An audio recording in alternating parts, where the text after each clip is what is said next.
Hello प्यारे बच्चों, और कैसा चल रहा है। उम्मीद है सारे अच्छे होंगे। तो आज वंस अगेन मैं आपको बताने आया हूं कि किस तरीके से आसानी से आप आईआईटी क्रैक कर सकते हो, बशर्ते आपके पास क्यूरियस माइंड या हार्ड वर्क या कुछ पेशेंस की कमी नहीं होनी चाहिए।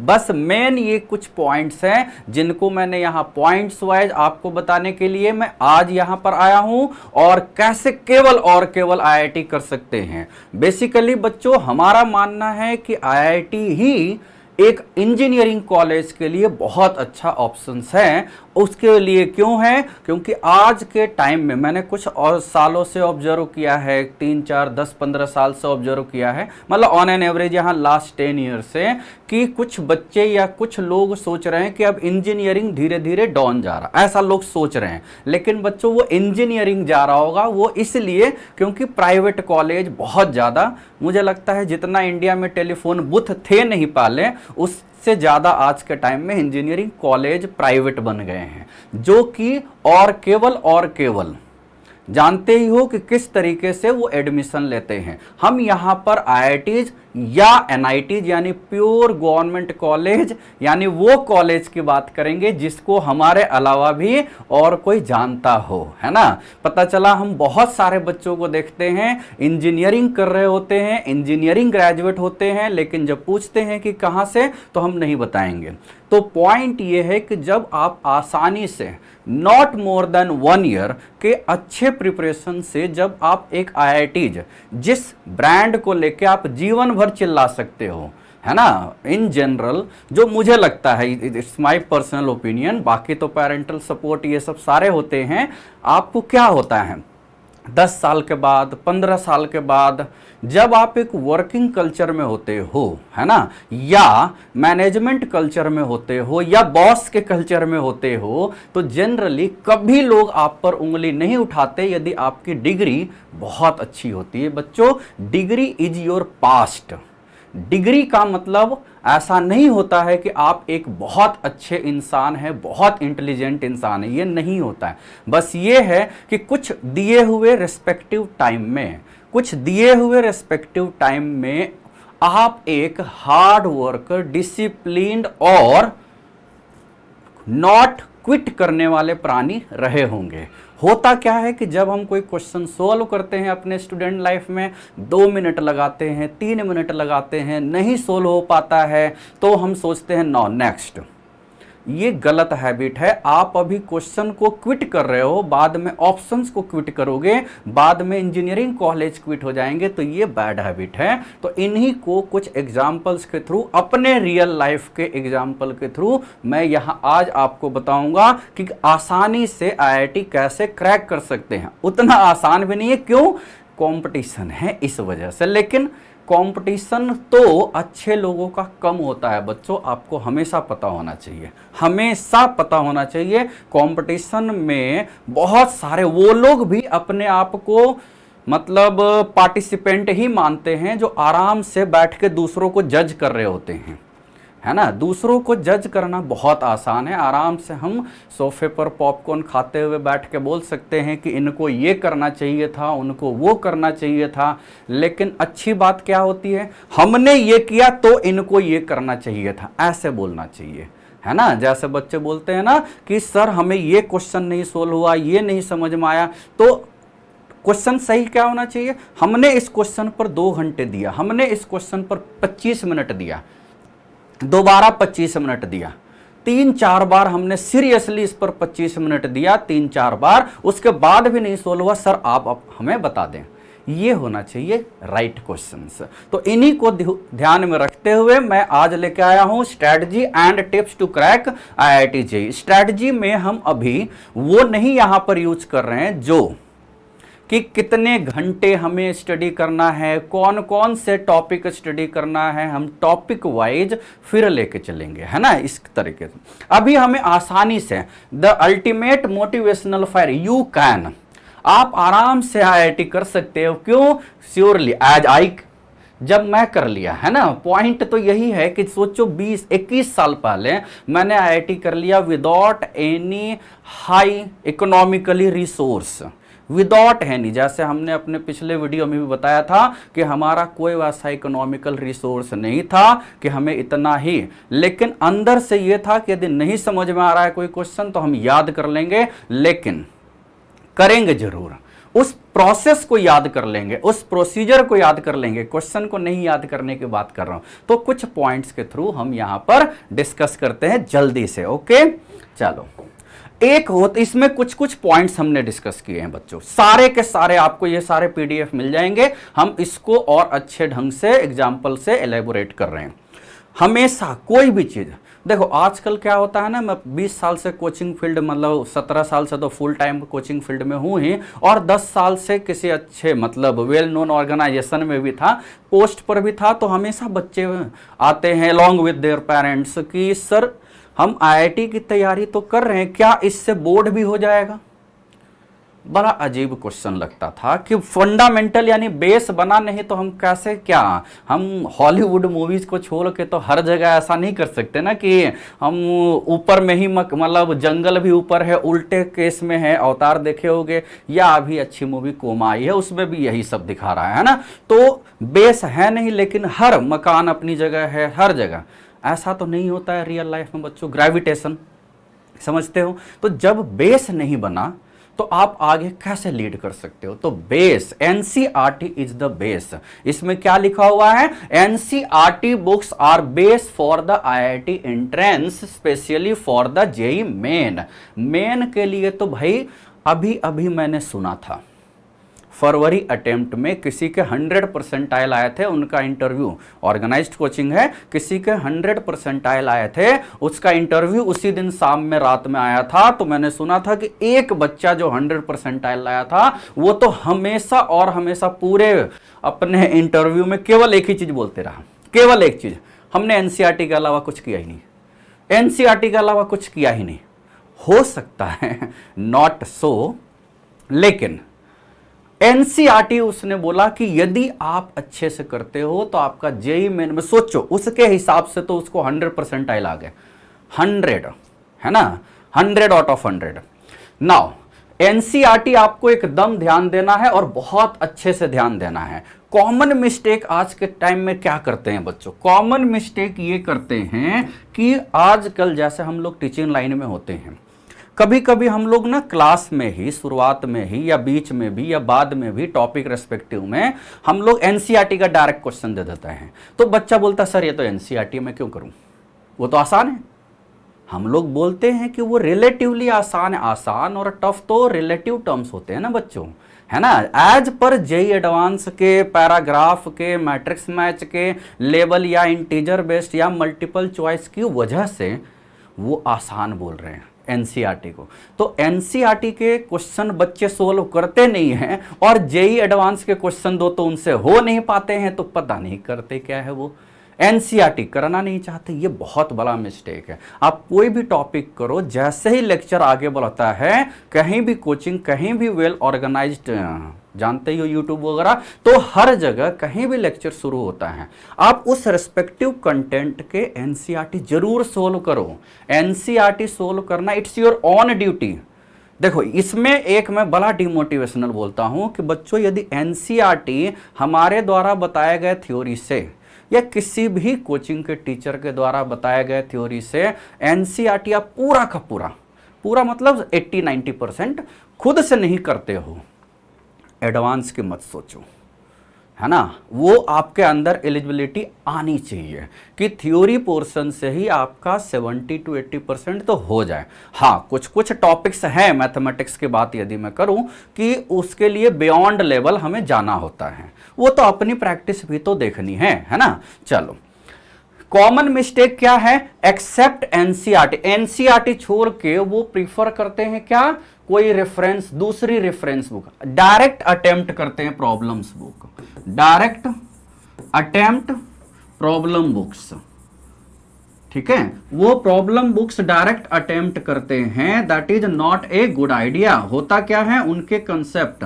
जैसे यदि हम बात कर रहे हैं जेईई मेन, जेईई एडवांस की, तो होता क्या है बच्चों, यदि हम सेट थ्योरम यूज करते हैं, फर्स्ट टॉपिक है, हो सकता है उसका एक फॉर्मूला नंबर ऑफ सबसेट का पी एंड सी बेस्ड है। अब बच्चों ने यदि पर म्यूटेशन और कॉम्बिनेशन नहीं कर रखा है, यानी फैक्टोरियल एनसीआर के फॉर्मूले नहीं कर रखे हैं, तो वो उस लेवल के क्वेश्चन को सोल्व नहीं कर पाएंगे, तो वो सोचेंगे गया काम से। ऐसा नहीं होता है बच्चों, नहीं सोल्व कर ले, लेकिन आगे जब वो टॉपिक होगा तो आपका हो जाएगा। इसलिए कभी घबराने की टेंशन नहीं होनी चाहिए। डायरेक्ट प्रॉब्लम्स बुक्स में क्या होता है ना, वो ये ध्यान ही नहीं देते हैं कि हम इस क्वेश्चन को दे रहे हैं। सपोज कॉम्प्लेक्स नंबर के टॉपिक में पूरा कोऑर्डिनेट ज्योमेट्री डाल दिया है।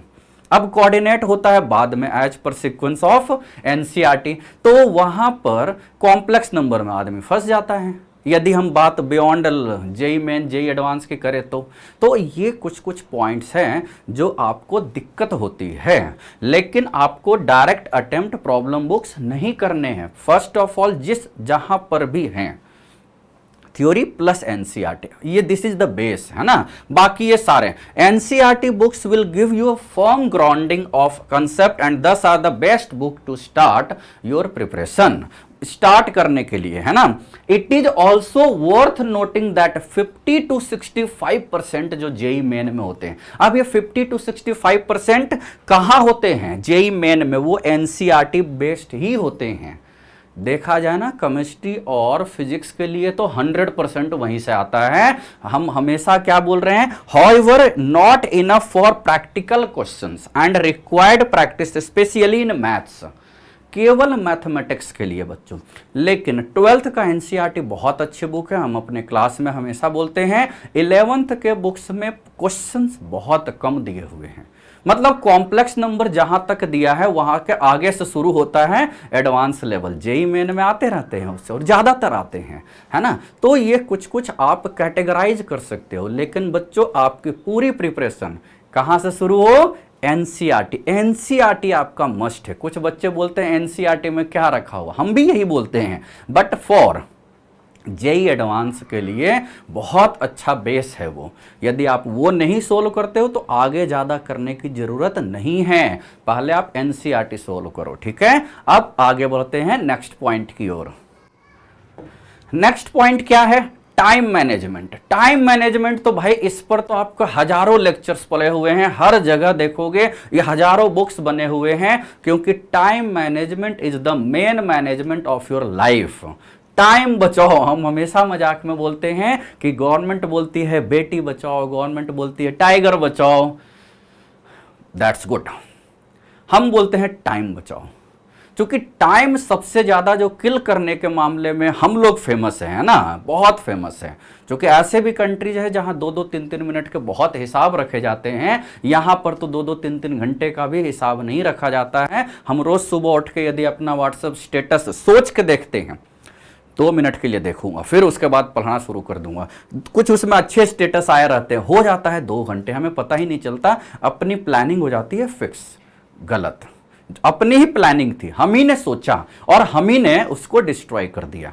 टाइम मैनेजमेंट इतना बड़ा फैक्टर है कि इसकी वजह से मोर देन 90% स्टूडेंट्स जब 10th से 11th में आते हैं, आइदर डू और डाई आईआईटी ही करना है यदि वो मैथ्स विथ साइंस लेते हैं, ठीक। 3 से 4 से 6 महीने के बाद वो अपने इन मतलब खराब टाइम मैनेजमेंट की वजह से 3 से 4 महीने के बाद उनको जेई मेन अच्छा लगने लगता है। 5 से 6 महीने के बाद जब उनका हाफ ईयरली का भी रिजल्ट आ जाता है, लगता है भाई अब तो बोर्ड कर ले, बहुत हो गया जेई में, ये सब बाद में देखा जाएगा। आफ्टर टेकिंग ड्रॉप, 1 साल मतलब 12th के बाद ड्रॉप लूंगा और उसमें कर लूंगा आईआईटी, और ये सबसे गलत सोच होती है। यदि आप कोई तैयारी कर रहे हो, टाइम मैनेज अच्छे से करो, टाइम मैनेज, है ना। तो वही यहां पर लिखे हैं, managing time in an organised and wise manner is not just important during exam sessions but also throughout your life times. ये हमेशा जीवन भर के लिए सबसे अच्छा होता है, क्योंकि सबके पास इक्वल अमाउंट ऑफ टाइम है। कोई उस टाइम में बोलता है कि हमारे पास टाइम नहीं है, कोई उस टाइम में बोलता है भाई बहुत टाइम है, और बाद में बोलते हैं कि टाइम नहीं है। अलग अलग स्टेटमेंट है, ऑल हैव इक्वल टाइम। उसके लिए क्या कर सकते हो, ये कुछ पॉइंट्स है जो आपको ध्यान देने हैं। टाइम को मैनेज करने के लिए अपनी प्रिपरेशन हमेशा start your preparation early, daily early, मतलब सुबह सुबह यदि आप, जैसे होता है ना कुछ ये हमारे धार्मिक ये सब पर यदि मैं बात करूं तो वो लोग क्या बोलते हैं, अब सोचो यदि कोई सुबह 6 बजे उठता है तो उसके लिए दिन, यदि हम शाम के 5 बजे तक लेते हैं तो उसके लिए दिन 11 घंटे हैं। यदि कोई दिन मतलब कोई 11 बजे उठता है तो उनके लिए तो 7 घंटे ही है, तो दिन तो उनके लिए कम हो गया ना, source of energy, source of power that is called sun, है ना, तो उनके लिए वो कम हो गया। अलग बात है कि वो नाइट क्रिएचर यानी नाइट स्टडी करने वाले लोग हैं, ऑल्सो दे आर गुड, है ना। हम ये सोच के बच्चों, देखो इसमें होता क्या है ना, कुछ बच्चे हमेशा हमेशा बोलते रहते हैं, क्योंकि देखो हम लोग क्या हैं, शुरुआत में जब मैं टीचिंग लाइन में आया तो हमने 1000 बच्चों को पढ़ाया, 3 साल के बाद ये डेटा हो गया 5000, 10 साल के बाद ये डेटा हो गया कम से कम रख लो 20,000, फिर अभी तो क्या है 17 साल हो गया, तो हमारे पास ऑन एन एवरेज अपने ही द्वारा पढ़ाए गए बच्चे 50,000 तो हैं ही। तो उनके अलग अलग वेरियस माइंड्स के क्वेरी हमारे पास जमा रहते हैं। कोई बच्चा बोलता है सर मैं तो रात में 11 बजे शुरू करता हूँ स्टडी, मैं पूछता हूँ क्यों? उस टाइम सर माहौल शांत रहता है, ट्रक की आवाज़, ट्रेन, मतलब बाकी भी जो मतलब पूरा दुनिया एकदम शांत टाइप का रहता है, तो मैं आराम से स्टडी कर पाता हूँ। एकदम सही, उनके पॉइंट सही है। लेकिन मैं उनसे पूछता हूँ बच्चों जेई एडवांस का तो एग्ज़ाम या जेई मेन का एग्ज़ाम ऑल ओवर इंडिया या वर्ल्ड वाइज भी देख लो, स्कूलिंग क्यों मॉर्निंग या आफ्टरनून इवनिंग तक होती है? उनको भी रात में करनी चाहिए। वैसे हमारे यहाँ कुछ आईआईटीज है जहाँ नाइट में भी क्लासेज होती है, आप पता करोगे तो मिल जाएगा, लेकिन कुछ ही है, 1 ही 2 हैं, है ना। वो according to potentiality of students, वहाँ जो स्टूडेंट्स बोल रहे हैं ना कि सर रात में करो, वो अलग स्टूडेंट है, वो हम जैसे नहीं है ना। ऑल दो दे वर अंडर 100 रैंकर्स, है ना। तो जब सारे काम दिन में होते हैं, आपका एडवांस का पेपर सुबह 9 से 12, शाम में मतलब 2 से 5 होगा, तो आपकी पोटेंशियलिटी तो इसी में सबसे ज़्यादा होनी चाहिए। और ये प्रैक्टिस दिन में जागना सोना ये 2-3 महीने में नहीं होता है बच्चों, ये साल भर लगता है। हमारे पास ऐसे एग्जाम्पल भी हैं जो रात में बहुत स्टडी करते थे 3 बजे रात तक, और इतनी अच्छी स्टडी उनकी थी, ये बात 11-12 साल पहले की है। बहुत अच्छी स्टूडेंट थी वो, बहुत अच्छी, हमें लगता था, हम फोटो पहले ही खिंचवा लिए थे भाई कि भाई जैसे ही आईआईटी होने के पहले ही, मतलब एग्जाम देने के पहले ही, कि इसका तो अंडर 100 आएगा ही। Finally result IIT fail. क्यों? क्योंकि जो आईआईटी का एग्जाम था 9 से 12 या 2 से 5 जो भी था, है ना, जो, तो उसमें क्या हुआ कि उसकी पोटेंशियलिटी उस टाइम सबसे डाउन होती थी। पता चला वो उठती ही थी 12 से 12:30 के बीच फ्रेश होके, या अपने जो एनर्जी का मेन स्कोप था वो 2-3 बजे एक्टिव होता था। तब तक तो एग्जाम ही पार हो गए।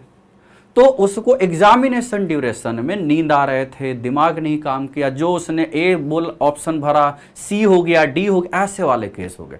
वही student next year according to time plan, एकदम बताए गए टाइम प्लान में, हम मतलब उसको पेरेंट्स, उनके पेरेंट्स ने बहुत अच्छे से टाइम बॉन्डेड में उनको सारा चीज़ समझाया।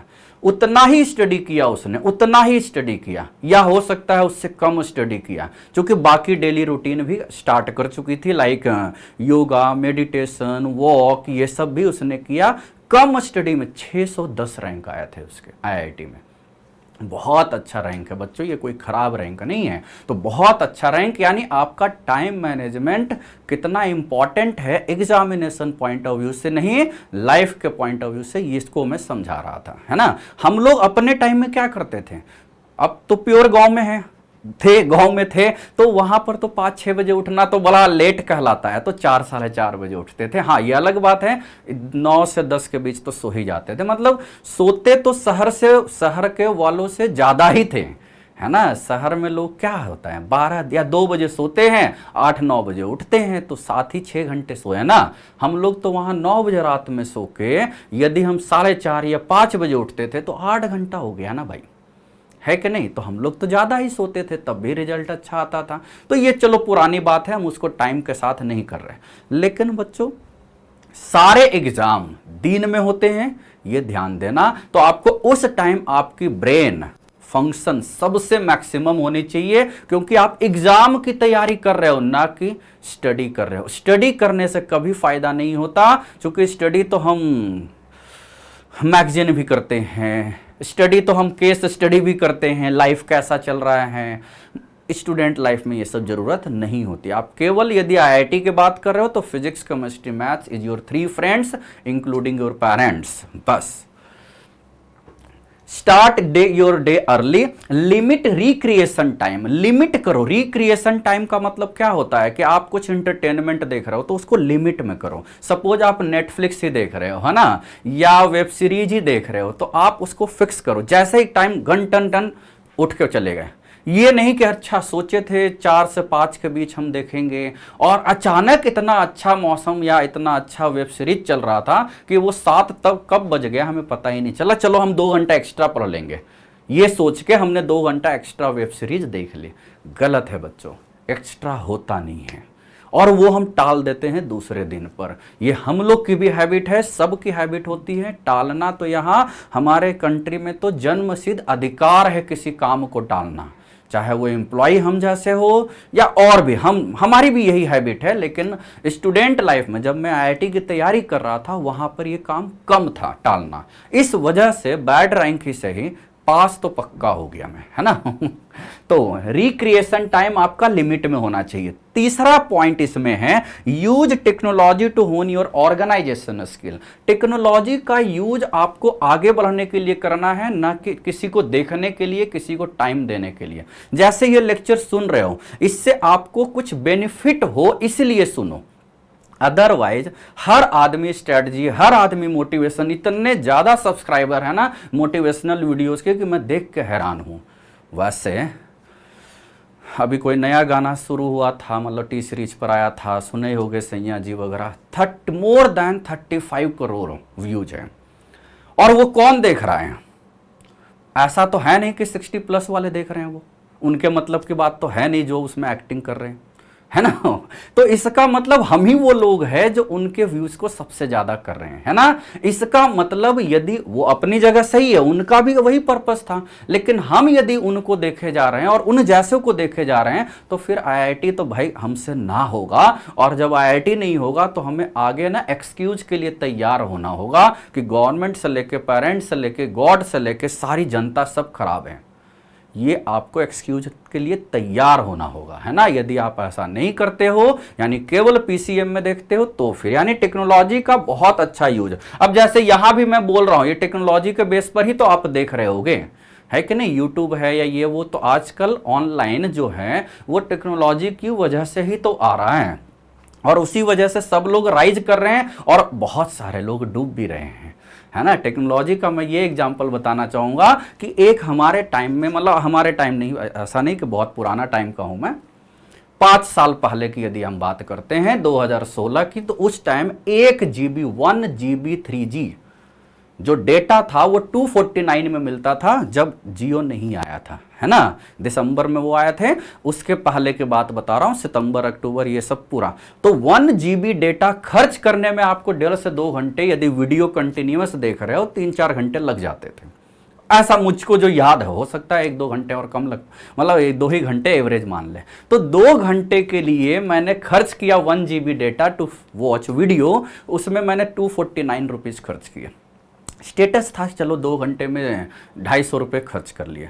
आज के टाइम में वो डेटा कितने में मिल रहा है भाई, समझते हो सारे लोग। यानी आज के टाइम में यदि आप 5 GB डेटा भी खर्च करते हो तो आप 5 GB डेटा के लिए 10 घंटे आपने दिए, उसकी वैल्यू 10 रुपये भी नहीं है। यानी आज ड्यू टू टेक्नोलॉजी आपकी स्टेटस कितना नीचे आ चुका है, आप इसको समझो, आप यूज करो टेक्नोलॉजी को राइज होने के लिए, ना कि मतलब आज के टाइम में ना हमें समझ में नहीं आ रहा है कि हम डेटा यूज कर रहे हैं या डेटा हमें यूज कर रहा है, ये समझ में नहीं आता। बच्चे इतने ज्यादा भाग रहे हैं इसके पीछे। मैं हमेशा बोलता हूं, वीडियो आप देख रहे हो यूट्यूब पर, एजुकेशनल देखो। एजुकेशनल कि आपको आईआईटी कैसे होगा, नीट कैसे होगा, और भी जो रेस्पेक्टिव, कोई लॉ का है, कोई कॉमर्स का है, कोई ऑनर्स का है, जो अपने जगह पर है, अपने मतलब की चीज देखो। उसके लिए हम क्या कर रहे हैं, अगले स्लाइड में यदि जाते हैं तो इसको बोलते हैं सेल्फ मोटिवेशन। इसका मतलब फोकस ऑन योर गोल। यदि हम आईआईटी की बात कर रहे थे बच्चों, आईआईटी की बात कर रहे हैं, वैसे हर जगह ये सब अप्लाई होता है, हम आईआईटी तो लिखे ही नहीं कहीं, है ना।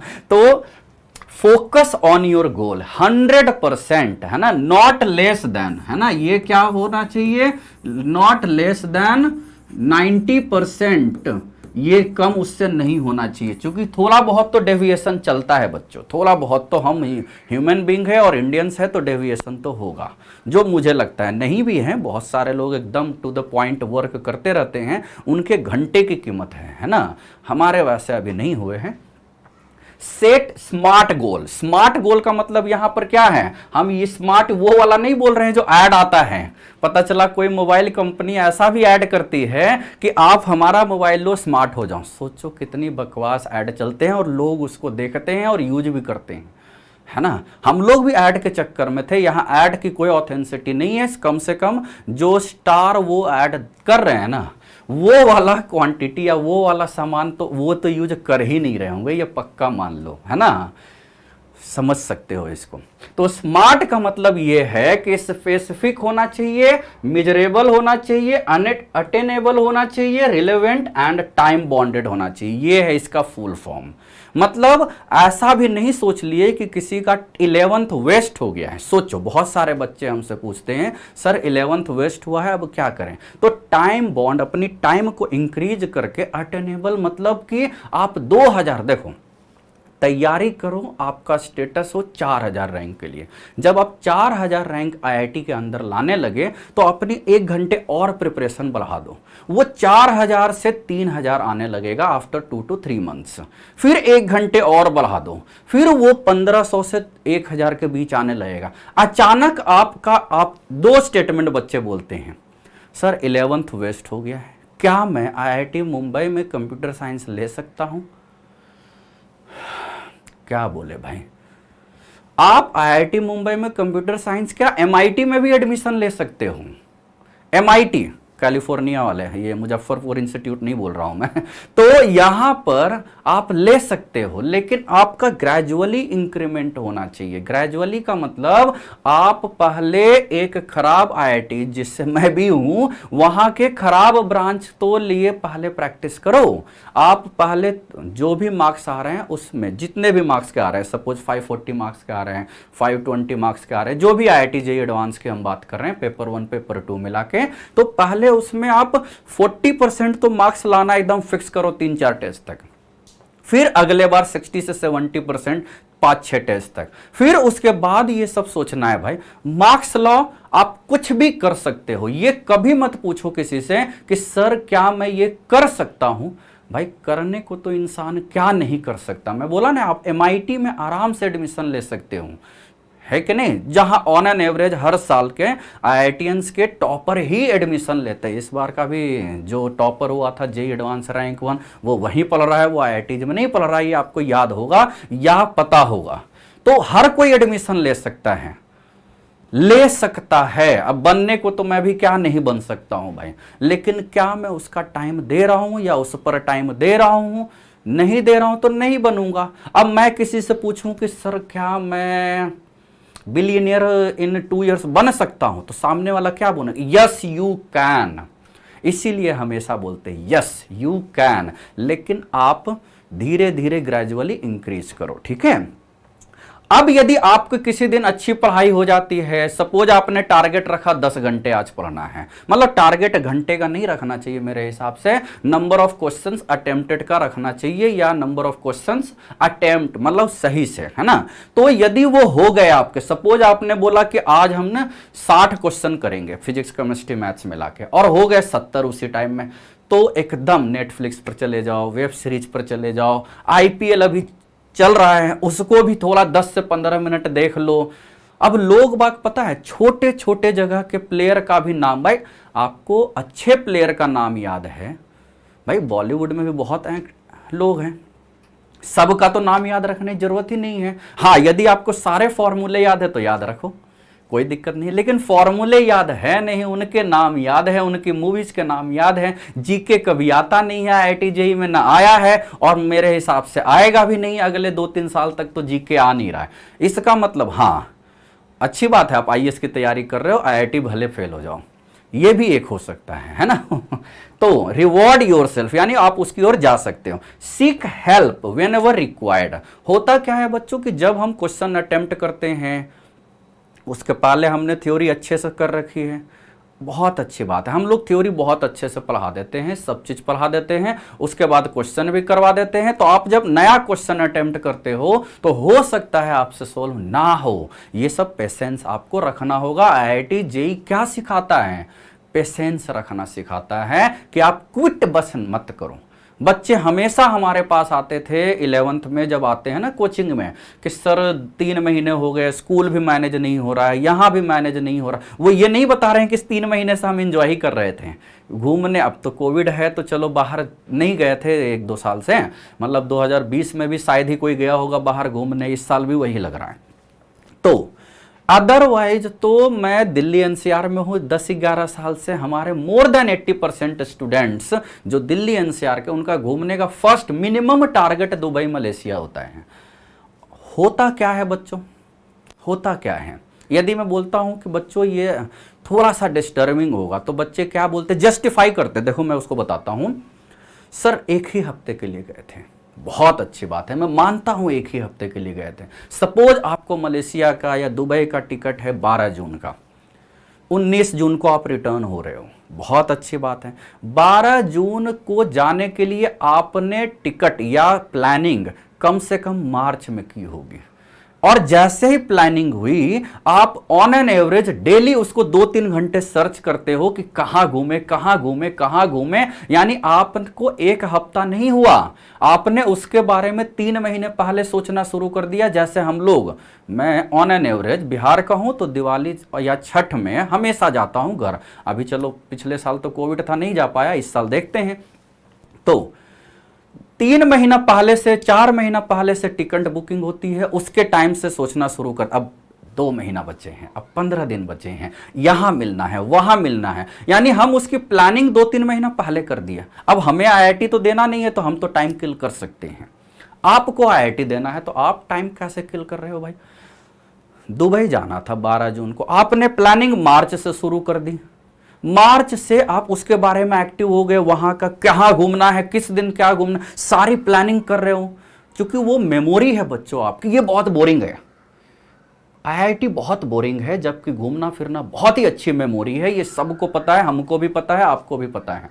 तो वो आपकी मेमोरी है, यानी 3 महीना पहले से प्लानिंग, उसके बारे में सोचना, और जब लौट गए तो 1 महीना तक तो रिश्तेदारों या इधर उधर को बताना या फोटो दिखाना। वाह, डेली के हिसाब से 5 फोटो अपलोड हो रहे हैं इंस्टाग्राम पर, हम यहां ये गए थे हम। तो इसका मतलब आप उस 1 हफ्ते के लिए नहीं डिस्टर्ब हुए हो, आप डिस्टर्ब हुए हो कम से कम 2 महीने के लिए। अब जब आप लौटे हो तो आपका 2 टॉपिक कमजोर हो गया, और वो कमजोर की वजह से 4था टॉपिक आपको पूरा नहीं समझ में आया, 7वें टॉपिक पर तो आपको 0% समझ में आने लगा, और आना जाना हो गया, आपने आईआईटी का ड्रीम बदल लिया। और सोच, एनआईटीज कितना अच्छा कॉलेज है। जब आप आईआईटी से एनआईटीज पर जाते हो सोच में, तो आपका एडमिशन प्राइवेट कॉलेज में ही होता है, ये 100% है। ऐसे बहुत कम बच्चे होते हैं जो फोकस्ड एनआईटीज पर करते हैं और एनआईटी त्रिची तक एडमिशन होता है। कभी नहीं हुआ है, कभी ऐसा नहीं हुआ, क्योंकि हम जो सोचते हैं उससे हमें कम मिलता है बच्चों। क्योंकि थोड़ी बहुत तो डेविएशन हमेशा होगी, वो आपके हाथ में नहीं है डेविएशन होना, वो सराउंडिंग्स में होता है। आपके रिलेटिव भी तो है, हो सकता है कहीं पर अच्छी न्यूज बैड न्यूज कहीं भी हो जाए, तो आप डिस्टर्ब तो होगे ही। इसका मतलब आपका मिनिमम 20 से 25% डेविएशन होना फिक्स है, तो ये भी ध्यान देना है। तो जहां पर रिक्वायरमेंट होगी हेल्प की, वहां पर आपके टीचर हैं, पेरेंट्स तो है ही 100%, फ्रेंड्स भी अच्छे वाले फ्रेंड्स होने चाहिए, वो एयरटेल वाले फ्रेंड्स नहीं होने चाहिए। तो ये वहां पर आप उनसे हेल्प ले सकते हो। क्लियर है? चलो अब आगे चलते हैं जल्दी से। Must have a curious mind. IIT करने का मेन मूल मंत्र होता है कि आपके पास सोचने समझने वाले, कि सर ने यही वाला मेथड क्यों किया है भाई, ये भी मेथड से जरा ट्राई करके देखूं मैं, क्या पता हो जाए। बहुत अच्छी बात है। क्यूरियस माइंड का मतलब ये नहीं होता है कि जैसा इसमें लिखा हुआ, सर जैसे ही टीचर ने समझाया, पूरा बोर्ड भरा, ये पूरा। हाँ, अब हमने फॉर्मेलिटी के लिए पूछा, सर बच्चों समझ में आ गया सबको? Repeat repeat repeat repeat. ऐसे नहीं होता, इसको क्यूरियस माइंड नहीं बोलते हैं। हम इसमें ये भी सोच सकते हैं कि जब मैं थर्ड लाइन लिख रहा था, हो सकते हैं आप पानी पी रहे थे, कंसेप्ट गिर रहा था, पानी तो अंदर जा रहा था, कंसेप्ट बाहर जा रहा था, क्योंकि उस टाइम आपका कंसंट्रेशन डिफरेंट था। कुछ कुछ खाते पीते भी रहते हैं। बट बच्चों, आपको एकदम स्टडी जैसा करना है, खेल जैसा नहीं। This is not a game, this is just your career. आप कैरियर को फोकस कर रहे हो और अपने ही कैरियर को फोकस नहीं कर रहे हो आप। इंडिया है ना, एक बहुत इमोशनल कंट्री है। मैं हमेशा सारे बच्चों को बोलता हूं, हमारे यहां किसी एक बच्चे का रिजल्ट नहीं आता है, उस पूरे फैमिली का रिजल्ट आता है। क्योंकि जितना आप खुश होते हो ना आईआईटी में होने के बाद, उससे ज़्यादा आपके पेरेंट्स खुश होते हैं। इसी तरह का मोटिवेशनल लेक्चर, पता है, जब मैं 7th क्लास में था तो हमारे एक बहुत अच्छे सर, जिनका हमने विलेज ऑफ आईआईटीएन वीडियो में भी जिक्र किया था कि उनके अपने स्कूल हैं, उस टाइम वो कोचिंग में पढ़ाते थे, अपनी ही कोचिंग उनकी थी। उन्होंने हमेशा ये हमें 7th ऑनवर्ड ही समझाया।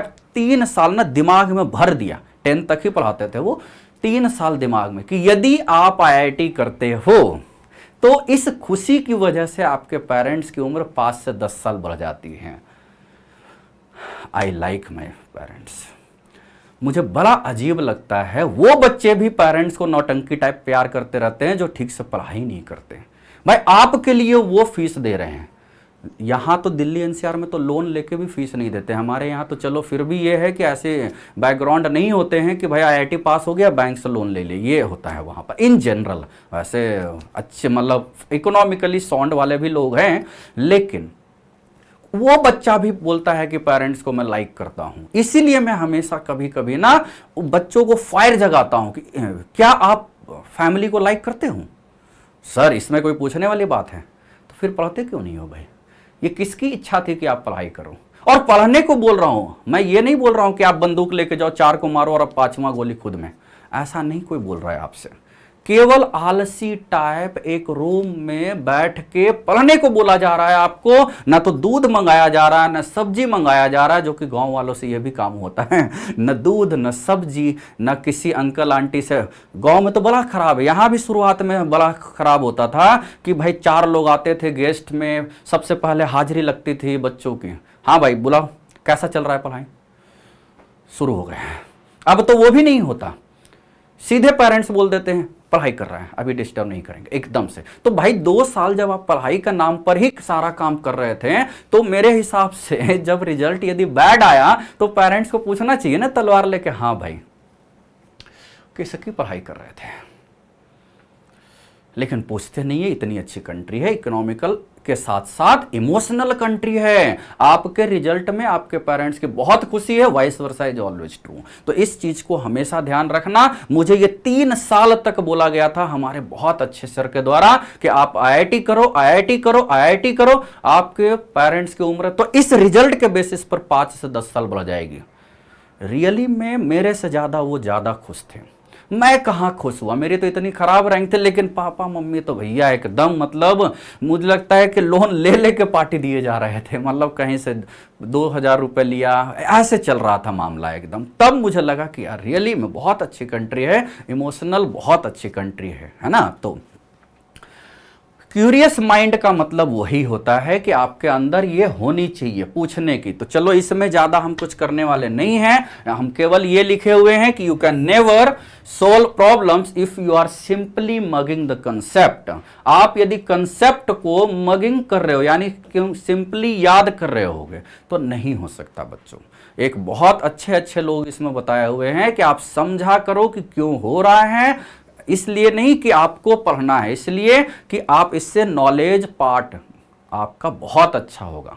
पास तो आईआईटी होने के बाद आप हर जगह दूसरे फील्ड में भी जा सकते हैं, और नहीं भी हुए ना ये सब सारा करने के बाद आईआईटी पास, तो किसी अच्छे कॉलेज, किसी नामी कॉलेज के नामी ब्रांच में ही जाओगे आप, ये भी कंफर्म है ना। चलो अब इसमें क्या होता है, एक हमें ध्यान देना होता है, try with the multiple solution technique. हमेशा बच्चे क्या करते हैं ना, एक इसमें थोड़ा सा अजीब है, whenever you are solving questions of a particular chapter, कोई भी क्वेश्चन सोल्व कर रहे हो किसी पर्टिकुलर चैप्टर के, लोग सोचते हैं 100 क्वेश्चन करो, 200 क्वेश्चन ना। हम इसमें कह रहे हैं don't try to solve 100 questions for each topic, rather try solving a particular question in multiple ways. कोई क्वेश्चन इस मेथड से भी हो जाएगा, उस मेथड से भी, आप खुद से सोचो। सर ने तो ये बताया है, लेकिन ये सर का मेथड है, हमारा तो अलग होना चाहिए। जैसे ही आपकी ये क्यूरियस माइंड आ जाएंगे ना, आपके मतलब नॉलेज का अपलिफ्टमेंट बहुत तेजी से हो जाएगा, है ना। जैसे होता है ना एग्जांपल, मैथमेटिक्स मैं वही पढ़ाता हूं तो वही ज्यादा एग्जांपल लूंगा। In mathematics calculus problems can be solved using coordinate geometry as well as complex number can be solved using vector calculus, vector as well as coordinate geometry. मतलब एक टॉपिक में दूसरे जगह यूज होता है।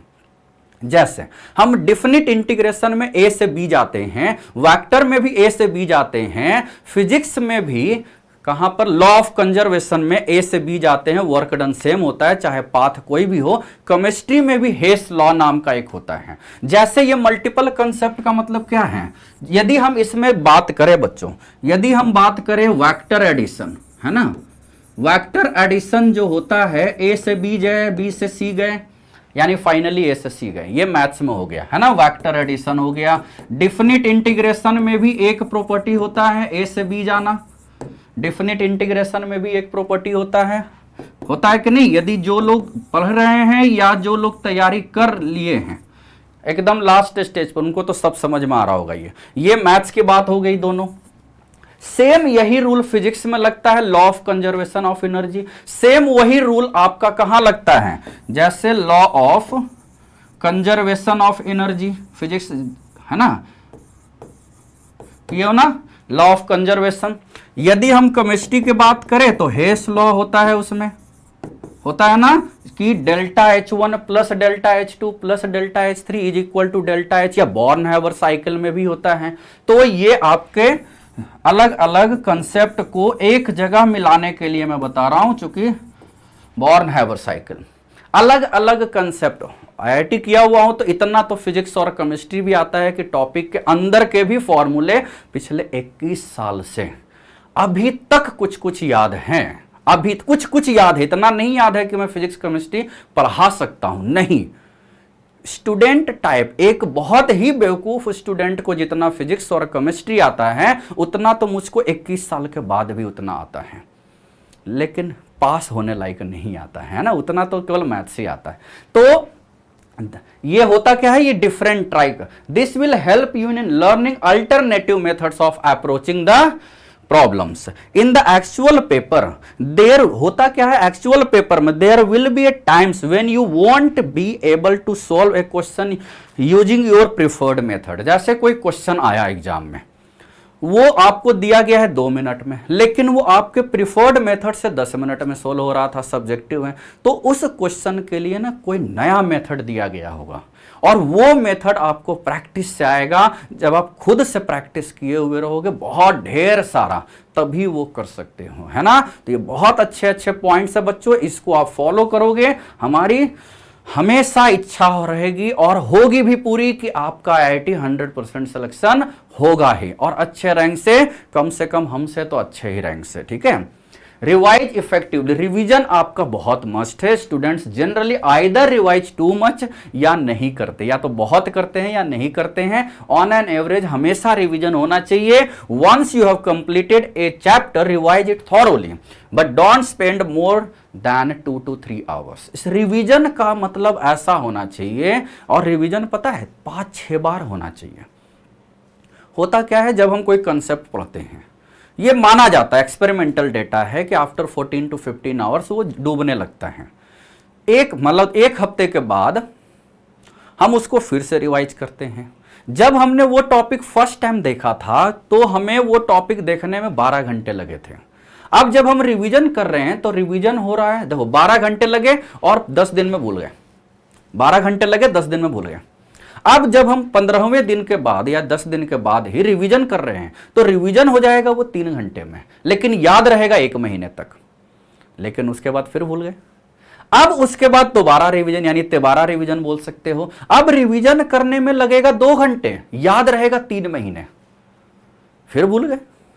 अब रिवीजन करने में लगेगा 1 घंटे और याद रहेगा 6 महीने। यानी रिवीजन टाइम आपका कम हो रहा है, याद ज्यादा दिन तक रह रहा है, क्योंकि वो बार बार आपकी आंखों से गुजर रहा है, दिमाग से भी गुजर रहा है। एक ही चीज जब बार बार बोला जाता है तो आप उसको सच या आपके दिलो दिमाग में बैठ जाता है वो, इसीलिए बार बार। अब दो हमें एडवर्टीजमेंट कोई कब याद रहता है, जब 20, 25, 100, 200 बार देख लेते हैं।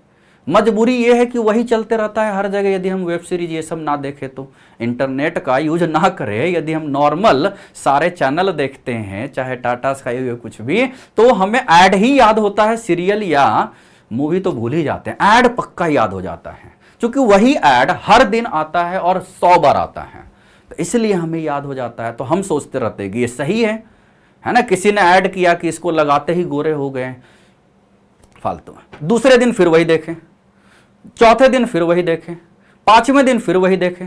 अच्छा सही बोल रहा है यार, चलो मंगाता हूं मैं भी। भाई अपने ज़माने में स्टार्ट तो 20 साल पहले मैंने भी फेयर लवली से ही किया था। भले अलग बात है कि आज मैं बॉडी शॉप पर हूं, लेकिन यूज तो आज भी करता हूं, लेकिन ये मान के नहीं करता हूं कि मैं कुछ अच्छा दिख जाऊंगा, है ना। जरूरत नहीं होती है, या वैसे होनी चाहिए वैसे जरूरत, ये मेरी पर्सनल है कि जरूरत मुझको नहीं हो रही है, लेकिन होनी चाहिए बच्चों, ये बोले। क्योंकि हम जिस कंट्री में रह रहे हैं ना, वहां पर एक लुक्स भी बड़ा अच्छा मैटर करता है, या बोल सकते हो केवल यही मैटर करता है ना। चलो, amplify your revision by solving practice questions on the topic from reference books instead। जब आप रिवीजन कर रहे हो तो जिस बुक से आपने फर्स्ट टाइम क्वेश्चन सोल्व किया था उसके दूसरे बुक से सोल्व करो। अदरवाइज क्या होता है ना कि जिस क्वेश्चन को हमने, थ्योरी पुरानी होती है बच्चों, थ्योरी पुरानी होती है, अच्छी बात है, क्वेश्चंस नए होने चाहिए आपके लिए, तभी तो आपको नए सोल्व करने की माइंड में वो यूज होगा कि आप नए क्वेश्चन सोल्व कर लेते हो। होता क्या है, जिस क्वेश्चन को मैंने बताया उसी को 10 दिन बाद फिर से देख लिया, अरे सर अब आ गया। भाई ये तो क्वेश्चन पहले से भी आपको आ गया था, अब क्या हो गया, दूसरे क्वेश्चन देखो, नए रेफरेंस बुक से देखो। इसीलिए मैं बार बार रेफरेंस बुक भी बोलते रहता हूं कि 3-4 रखने चाहिए, नॉट एट ए टाइम, सारे जगह से एक बार में नहीं करना है। एक बार जब आपका फर्स्ट टाइम चल रहा होगा थ्योरी तो एक ही रेफरेंस बुक, रिवीजन के टाइम दूसरा रेफरेंस बुक, फिर तीसरे रिवीजन के टाइम तीसरा reference book. This is the best way. Okay, ये तो है, this will help you immediately, है ना। तो अब आगे चलते हैं जल्दी से। Try multiple mock test. Test बहुत जरूरी है बच्चों, चूंकि इसको, टेस्ट का मतलब क्या होता है, टेस्ट का मतलब होता है सेल्फ इवैल्यूएशन। ये कोई दूसरा इवैल्यूएट नहीं करता है आपको, ये आप सेल्फ इवैल्यूएशन में जाते हो। आप जरूरी नहीं है कि जो मार्क्स बता रहे हो, 50 टेस्ट दिए, 100 टेस्ट दिए, क्या रिजल्ट आया, इससे क्या मतलब। देखा तो वही जाएगा कि आपका आईआईटी में कितना मार्क्स आया, लेकिन उस आईआईटी के 3-3 घंटे के 2 पेपर, जेई मेन के 3 घंटे के 1 पेपर को अच्छा करने के लिए सिमिलर 3 घंटे आपको कम से कम 40 से 50 बार तो होना ही चाहिए। कम से कम बोल रहा हूं, ज्यादा तो बहुत अच्छी बात। जितना आप प्रैक्टिस करोगे, है ना। इस होता क्या है, टॉपर्स और एवरेज में क्या अंतर होता है। जैसे कोई एग्जाम है, मान लिया जाए एग्जाम हुआ सपोज 2 मई को, संडे को, परसों एग्जाम हुआ, तो उस एग्जाम के लिए टॉपर्स क्या करते हैं, उस सिमिलर कंसेप्ट के, उस सिमिलर टॉपिक के वो इधर उधर क्यूरियस माइंड है, वो इधर उधर पहले देख के 3-4 टेस्ट पहले ही दे देते हैं उसी टॉपिक के। तो वो जब टेस्ट दे रहे होते हैं 2 मई का, तो उनके लिए तो वो 5वां टेस्ट होता है, चौथा टेस्ट होता है, तो उनको पता ही नहीं चलता कि ये नया क्वेश्चन है या नयापन लग रहा है इस टॉपिक में। तो जो टॉपर्स होते हैं बच्चों, वो किसी भी टेस्ट को देने के पहले सिमिलर 10-15 टेस्ट दे देते हैं, और ये वो किसी को बताते नहीं है, वो खुद क्यूरियस माइंड है। हर चीज़ क्यों बताना भाई कि मैं आज ये है, मैं आज ऐसा दिखता हूँ। ये इंस्टाग्राम थोड़ी है कि आपको बताना है कि आज मैंने कुछ एक्स्ट्रा खा लिया है तो चलो इसको भी फोटो पर डाल देता हूँ। एक स्टेप ना डांस में मैंने इधर से उधर कर दिया तो ये भी मैं मतलब डाल देता हूँ कि क्या पता इस पर अनएक्सपेक्टेड लाइक मिल जाए। ट्रायल मारते ही रहते हैं ना भाई, तो अच्छी बात है वो भी। लेकिन यहां पर आपका सेल्फ इवैल्यूएशन, बहुत टॉपर्स एक टेस्ट के पहले बहुत टॉप टेस्ट दे देते हैं, और एवरेज बच्चा जो होता है वो उस टेस्ट के एक दिन पहले पूछता है, सर आपने तो बताया ही नहीं कि टेस्ट कैसे देते हैं।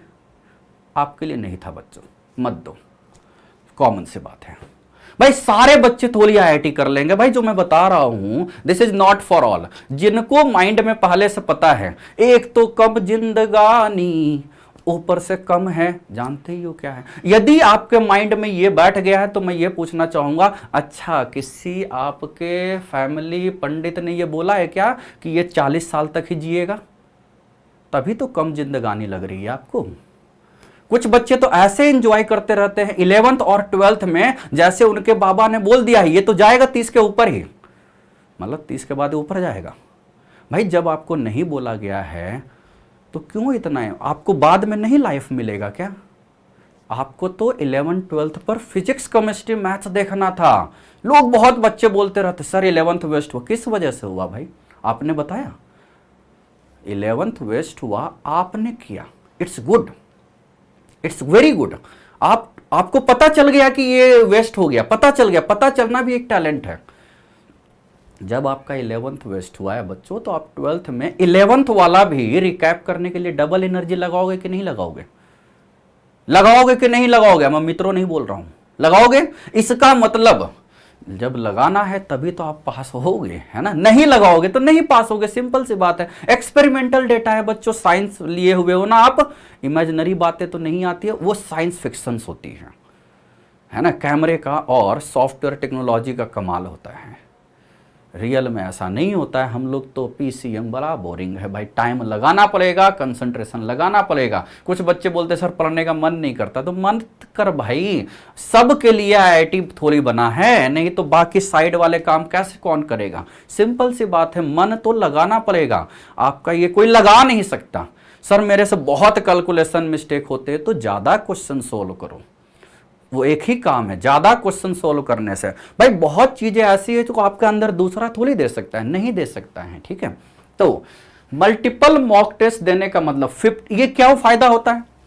50% of the question in the paper have a low difficulty level. 50%, ये मैं जेई एडवांस की बात नहीं कर रहा हूं, ये मैं जेई मेन की बात कर रहा हूं। जेई मेन में मोर देन 50% क्वेश्चन जो होते हैं वो लो डिफिकल्टी लेवल के होते हैं, यानी आपका 300 में से 150 मार्क्स तो आराम से आ सकता है, तब भी बच्चों के बहुत कम मार्क्स आते हैं, दिक्कत है। सो सोल्व देम फर्स्ट। दो 50%, इसका स्ट्रैटेजी क्या है टेस्ट देने का, वो मैं यहां लिखा हूं कि टेस्ट कभी भी सीक्वेंस में मत दो। देखो, as 50% of the questions in the paper have a low difficulty level, so solve them first. First आसान ढूंढो, never attempt the paper in a sequence and avoid the questions you face difficulty in while solving your problems. होता क्या है, question number 1 attempt किए, नहीं हुआ, लेकिन ये पता कब चला? 5-6 मिनट के बाद। Bad luck. आपको जितने हाई एनर्जी से क्वेश्चन को अटेम्प्ट करना है, उससे ज्यादा अच्छे से क्वेश्चन को अटेम्प्ट नहीं करना था, यह पता होना चाहिए टेस्ट या एग्जाम में। ये एग्जाम की बात है, टेस्ट की बात नहीं है। एग्जाम में होता क्या है कि हम, जैसे होता है ना कि हम केमिस्ट्री से शुरू किए और सबसे आसान पेपर सपोज फिजिक्स आया या सबसे आसान मैथ्स आया, वो लास्ट अटेम्प्ट था हमारा, सर आसान वाले छूट गए, तो ये तो आपकी प्रॉब्लम हो गई बच्चों। अब आप अगले साल देना इस, अब तो फिर भी गवर्नमेंट बहुत अच्छा कर रही है कि मल्टीपल ये अटेम्प्ट आपको दे रही है कि जैसे ही आपको गलती का पता चला अगले महीने सुधार लो। अदरवाइज हमारे ज़माने में गलती 1 साल बाद सुधारने को मिलती थी, अब है 20 दिन बाद ही सुधार लेते हो, है ना? पता चला ये लास्ट फरवरी में आपका रिजल्ट आया 1 मार्च को, और आपको 16 मार्च को फिर से दे देना, यानी 16 दिन बाद फिर से दोबारा देख लो। कितना अच्छा है कि नहीं? तो एकदम इसी तरीके से आपको कोई सीक्वेंस नहीं फॉलो करना है बच्चों, कोई सीक्वेंस फॉलो नहीं करना है। पूरे पेपर को आप देखो, जो आसान क्वेश्चन है ढलाढल टिक लगाते जाओ, है कि नहीं? ये स्ट्रैटेजी मैं बता दे रहा हूं को, टोटल क्वेश्चन को एक साथ देख लो। अब आप जब क्वेश्चन रीड कर रहे हो तो आपके माइंड में, जैसे होता है ना रोड उड पर हम चलते रहते हैं, कहीं अच्छा फेस दिख जाता है तो हम चले जाते हैं वहां से, लेकिन सोचते तो रहते हैं। सेम वही क्वेश्चन के साथ है, ये अच्छा नहीं दिख रहा है लेकिन सोचते हैं, उतना ही बुरा दिख रहा है जितना वो अच्छा दिखता है। तो बहुत ही अच्छा दिखे या बहुत ही बुरा दिखे तो हम सोचते हैं ना, बीच वाले को नहीं सोचते। अब आपने सपोज आपके क्वेश्चन आए थे 75 क्वेश्चन, चलो अब तो 90 आ रहे हैं, ऑप्शनल है। 90 क्वेश्चंस आपने देख लिए 1 घंटे में, देख रहे हैं है ना, 1 घंटे नहीं, चलो सवा घंटे मान लो, 75 मिनट मान लो आप देख रहे हो। तो जो 50 या 30% क्वेश्चन तो ऐसे होंगे, 25 क्वेश्चन कि इंफॉर्मेशन बेस्ड हो गए, टिक टिक टिक टिक टिक टिक कर दिए। अब सवा घंटे बीत गया है, अब आपके पास अभी और पौने 2 घंटा है, माइंड में कैलकुलेशन चल रहा है जिसको हम देख चुके हैं। अब जब आप दोबारा उसको देखोगे जो आपने नहीं टिक किए हैं, तो अब आपको वो नया क्वेश्चन नहीं लगेगा, वो आपको पुराना लगेगा, और पुराने क्वेश्चन में अपनी बादशाहत होती है। तो अब उसको सोल्व करने के पॉइंट, अब पेन एंड पेपर यूज करो, फिर से पूरा देखो जो जो नहीं हुए थे। 1 घंटा और लगेगा और उसमें आपके 25 क्वेश्चन और हो जाएंगे, तो 50 तो हो गए ना भाई। ये तो मैं एवरेज स्टूडेंट, अब एवव एवरेज स्टूडेंट की बात कर रहा हूं।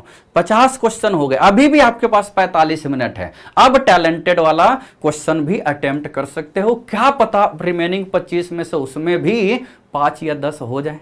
यदि 5 भी हो जाता है वर्स्ट केस में, तो 60 तो हो गए ना भाई। यदि 60 क्वेश्चन हो गए, इसका मतलब ये बहुत अच्छी बात है, ये बहुत अच्छी बात है, और आपका हो जाएगा ये अच्छे से। तो इस वजह से 60 क्वेश्चन आउट ऑफ 75 क्वेश्चन कोई बिग मतलब ऐसा डील नहीं है, लेकिन कोई छोटा मोटा भी काम नहीं है। ये बहुत टॉपर के रेंज में आप हो, कितने आराम से कर सकते हो। बच्चे क्या पहले से ही धारणा बनाए रखते हैं, पहले ये पेपर, पहले ये सब्जेक्ट अटेम्प्ट करूंगा। भाई सब्जेक्ट में क्या इंटरेस्ट है? लोग बाग तो स्टूडेंट ऐसे भी हैं कि सब्जेक्ट से ज्यादा कभी कभी सब्जेक्ट टीचर को भी लाइक करने लगते हैं, पता नहीं क्या सोचते हैं वो, है ना सोचते हैं पता नहीं। तो कोई सब्जेक्ट टीचर को लाइक करने की जरूरत नहीं है। If you are a true aspirant of IIT JEE, ना सब्जेक्ट को लाइक करो ना सब्जेक्ट टीचर को, चाहे वो हो या जानते ही हो क्या, तो जरूरत नहीं है लाइक करने की। आपको केवल IIT के बिल्डिंग दिखते रहने चाहिए, उसके ब्रांच के बिल्डिंग दिखते रहने चाहिए, तो वो आपका IIT में सिलेक्शन पक्का है। बच्चों IIT में पास होने वाला बच्चा थोड़ा सा रिलेटिवली ज्यादा प्रोफेशनल होता है। वो देखोगे कभी बुराई भी नहीं करता है टीचर के, और कभी ज्यादा प्रशंसा भी नहीं करता है, दो न्यूट्रल रहते हैं।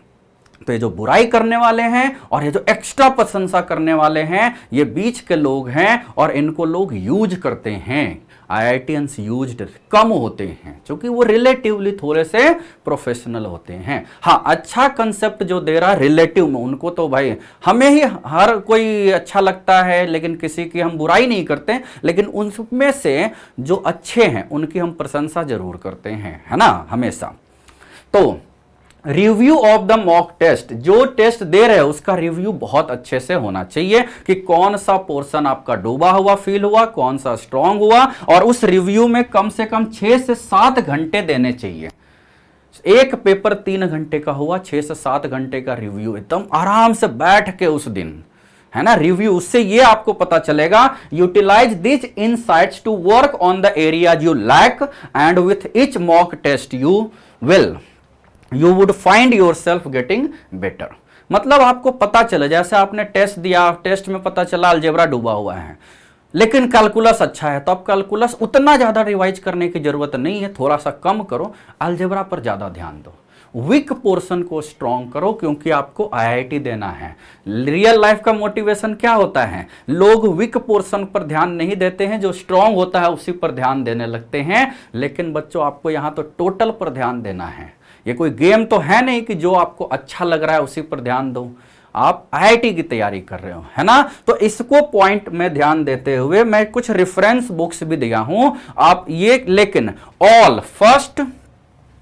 First ask from your teachers, first ask, ये चूंकि मैं मैथ्स का हूं तो आज के टाइम में मैंने क्या यूज किया था वो मैं लिखा हूं, माय पर्सनल ओपिनियन है। First ask from your respective teacher, your respective guides, है ना, या टीचर, पहले उनसे पूछ लो जो आपके सब्जेक्ट टीचर हैं, उसके अलावा ये वाला देखना है, ठीक है। उसके अलावा ये स्टैंडर्ड बुक्स है जो मैंने लिखा है फिजिक्स में। देखो एक तो मैं पीडब्ल्यू में हूं, पीडब्ल्यू मतलब फिजिक्स वाला में हूं, तो हमारा जो पैकेज है वो तो बेस्ट है ही भाई, है ना।